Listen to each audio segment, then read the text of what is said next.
All right. Hey guys, how's it going? It's me. Um, so I've gotten calls from Atova agents that have increased over the past couple of weeks, asking me about my opinion on coronavirus and how it's going to affect the real estate market and the economy. And anytime I get the same question from agents, and the question gets asked more and more frequently, I think that certainly warrants a broader response, which is why I'm doing this stream, right? So enough people have asked me my opinion. I figured I would share my opinion with everybody. Um, and I think that, when it comes to this particular issue, I feel like there's two worlds. Um, there's the world of like what I see and feel. If I'm going through my day, and I'm conducting business, I'm helping agents with questions, I'm addressing transaction issues, I'm reviewing paperwork, I'm working on the Earth Project, I'm working on the Krasel Project, just my normal work day. Or if I'm out in the world, driving around, um, just doing normal things out in the world.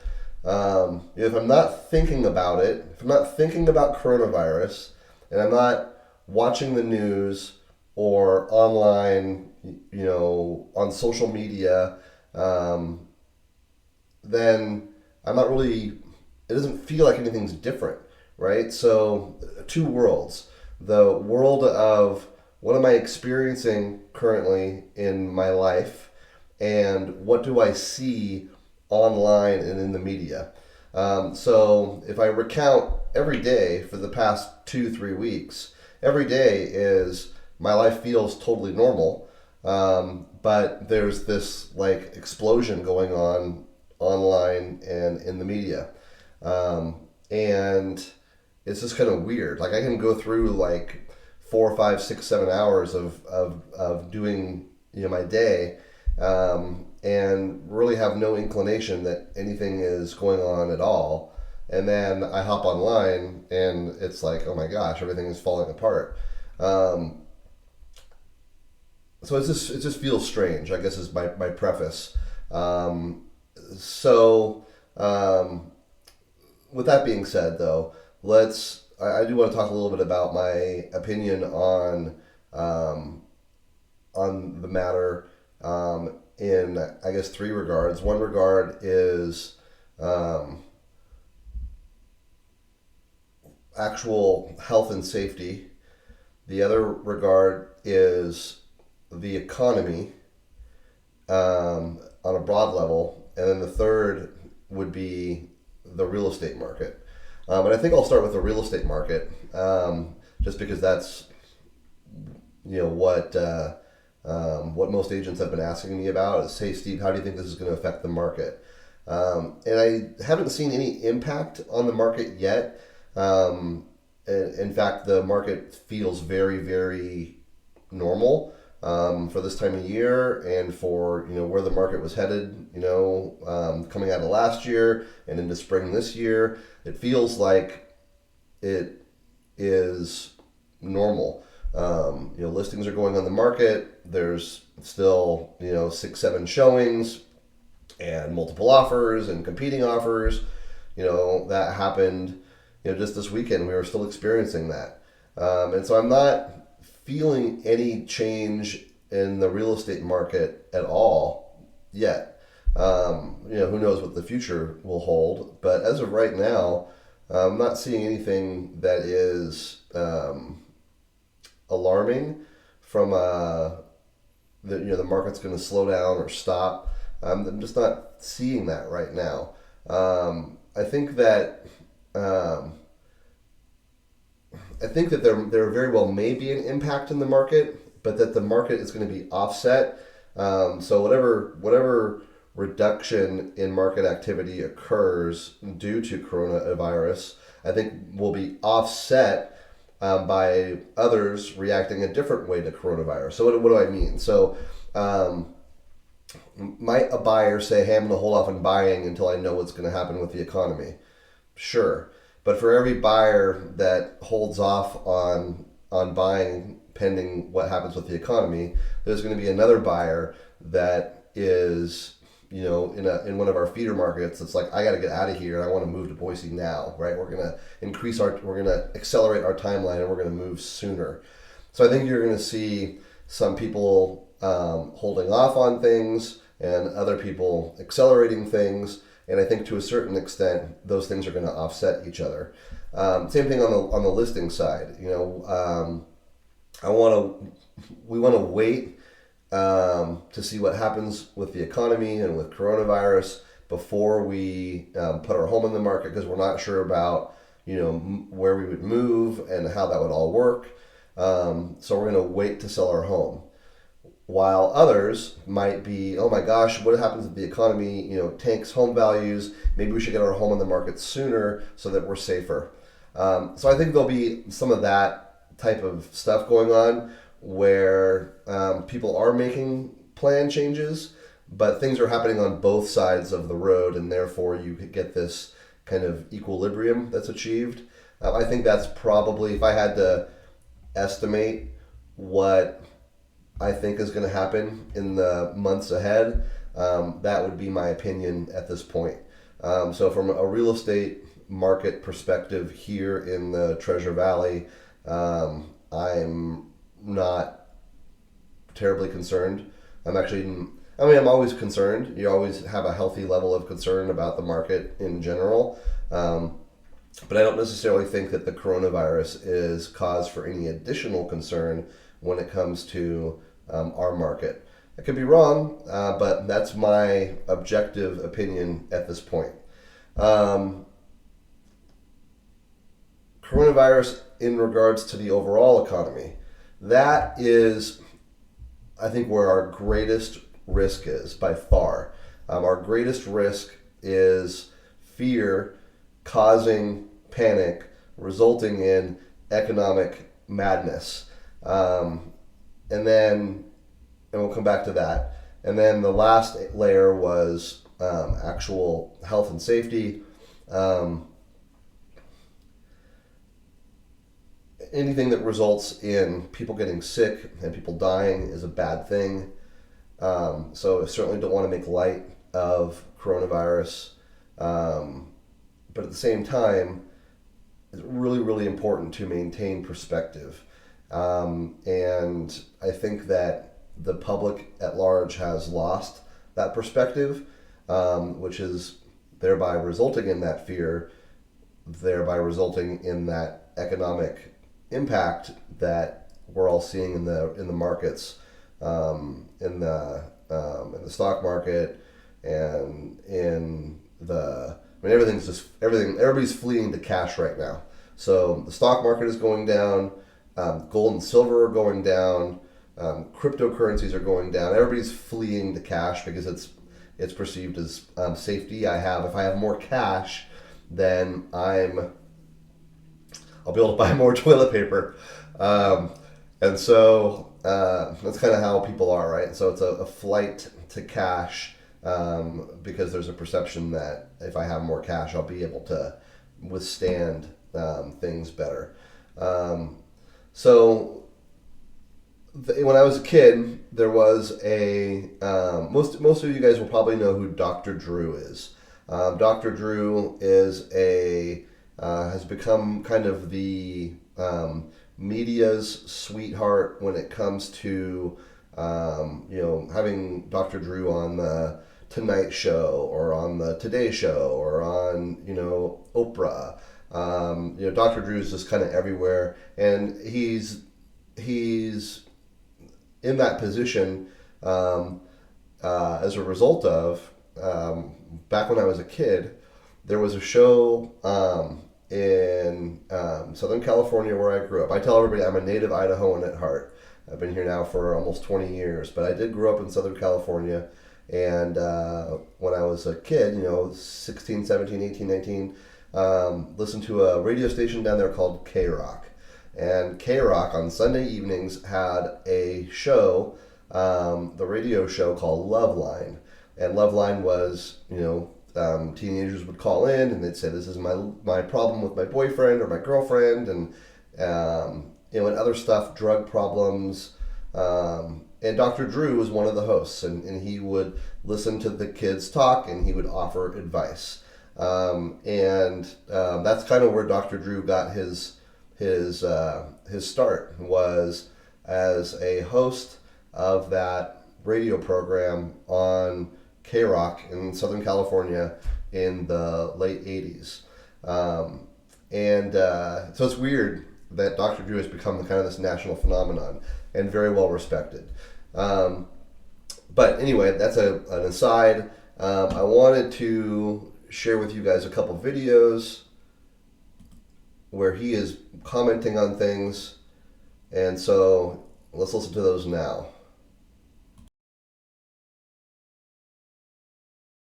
So, Dr. Drew, are we overreacting? Yes. Yes. Yes. I'm hearing this from doctors left and right. Yes, and we are not overreacting. The press is overreacting, and it makes me furious. The press should not be reporting medical stories as though they know how to report it. If we have a pandemic, I won't know how to tell that we're actually having a pandemic, because everything is an emergency.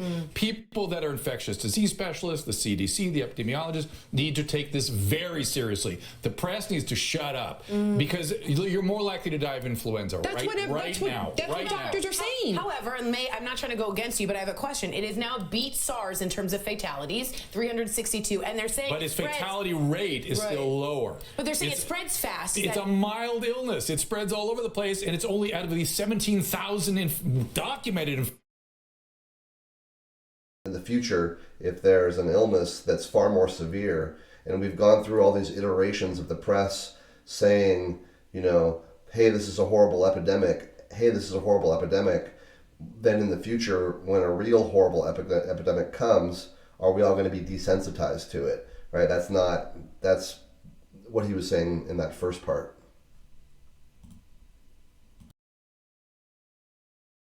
Infected, I bet there's hundreds of thousands of cases, 300 deaths. Okay. And always in immunocompromised people, always in people that are at risk for these sorts of things if they get a severe viral respiratory infection, whether it's flu or corona or whatever. All of these can hurt people who are compromised. They can. The rest of us need to wash our hands carefully, get our influenza vaccines, listen to the CDC. If there's a problem, they will let us know. All right, so that's the first part there is, and I want to listen to that intro again. Hearing this from doctors left and right. Yes, and we are not overreacting. The press is overreacting, and it makes me furious. The press should not be reporting medical stories as though they know how to report it. If we have a pandemic, I won't know how to tell that we're actually having a pandemic. So that part right there, right? He is saying the press is crying wolf. Now, the thing with this video is that it was recorded back on February 3rd, which is more than a month ago, right? So a lot has happened since that time. So I was curious to know if his opinion has changed. And then there is this, which is from just a couple days ago, 3 days ago.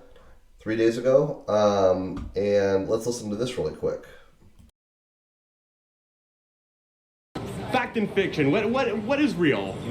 Everything that's being reported is real. Okay. Just listen to the CDC and Anthony Fauci and behave accordingly.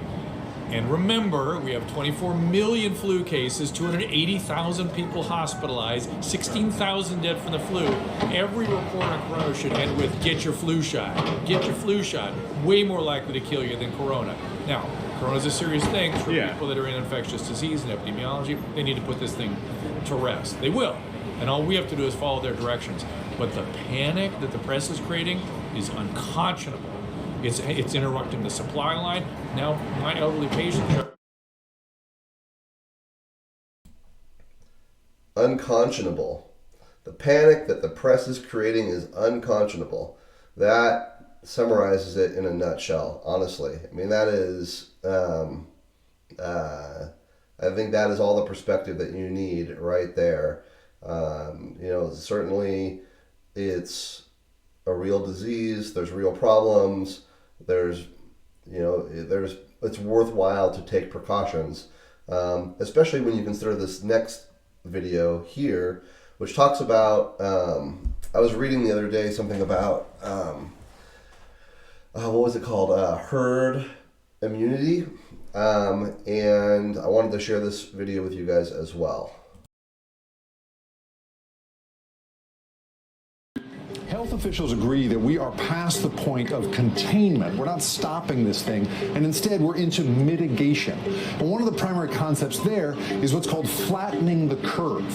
Even if the same number of people get the disease, it's better that that happen over a prolonged period than all at once. Because if you and I and everyone we know get it right now, that's going to create a peak of infection that's going to crash our healthcare system. If instead we have a long, flat curve of new infections, that's something that hospitals can deal with far more easily. UC Berkeley epidemiologist Dr. Art Reingold specializes in who lives and who dies during epidemics involving respiratory infections. So if you go back to the polio epidemics of earlier days or the flu pandemic of 1918, there are a few examples of communities walling themselves off and basically saying nobody comes in from the outside, who avoided the epidemic, if you will. That's not so easy to do if you're in a city. There are a few complexities to walling yourself off in terms of food and other necessities. But in China, whole cities have been shut down, cutting off transmission. Here in the United States, there's almost no history of any epidemic being checked by that kind of action. Dr. Reingold is betting that herd immunity is how this will end. If we're starting with a population where no one is immune to this virus, which is what we assume, we can get to high levels of immunity, which will basically drive down transmission and prevent infection through at least two ways. One is vaccination, if and when we have a safe and effective vaccine. And the other is that basically much of the population is immune. We call that herd immunity. Basically, you get reduced circulation because the virus just can't be transmitted to people who are immune.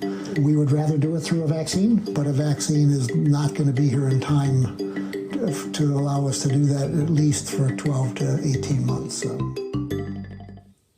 And even a 12 to 18-month timeline is considered fast-tracking a vaccine. CNBC's Meg Terrell reports on biotechnology and pharmaceuticals and has more on the pipeline of vaccines and other treatments. Well, Dr. Anthony Fauci, called America's doctor by a member of Congress, is leading the charge on vaccine development in the U.S. He said at least 10 vaccines are in development to try to prevent COVID-19 infection. And his program at the National Institute of Allergy and Infectious Diseases has moved at a record pace. So right there, you have a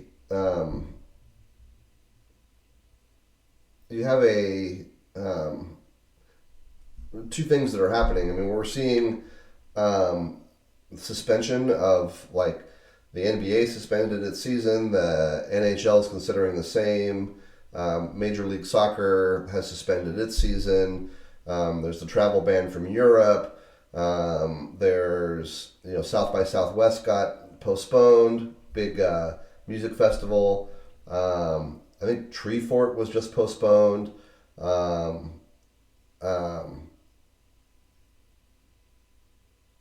There's but a lot of different things are being postponed or canceled, right? And so what that is, and then you also add in the people talking about social distancing, and all those things are going to help with flattening that curve, right? So instead of having this huge peak spike where transmission happens all at once and everything is an explosion and the hospitals are overwhelmed, if we flatten that curve over that timeline, you achieve that herd immunity. You also have the vaccines being fast tracked. So between that curve being flattened and the vaccines being accelerated, I think.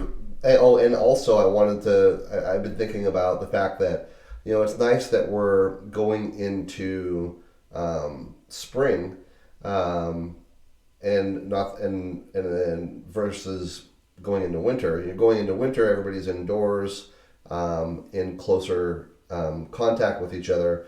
That facilitates faster distribution. But usually the flu season, the sickness season, I'll put it, slows down in the spring and summer, right? So you get this, you get a natural slowing of transmission. So between the measures that are being taken, the fact that we're heading into warmer weather, the fact that they're fast tracking the vaccine, the fact that the press is overreacting, I think all of these things together really mean that there is an overreaction. So that's it. I just wanted to give you guys some perspective, and I think all is well. So don't freak out. Welcome back. I think that when you look at when you look at the market, the real estate market, and you look at the economy, and you look at past instances of concern over health issues like this, if I had to put, if I had to say, hey, this is my overall opinion is, ask me again in 2 months. I think in 2 months, we're going to see a lot of we'll be able to reflect back on the knee-jerk reaction that is happening now. And in all likelihood, we'll be able to say, yeah, everything overreacted. And it's nice to see things being returned to normalcy. Perspective has been regained, and it seems like we're back on track. That's where I expect we'll be in 2 months. So for what it's worth, that's my opinion. I hope it helps. If you guys have any questions about this or anything else, feel free to give me a call. I'm always happy to help. All right, thanks guys. Bye-bye.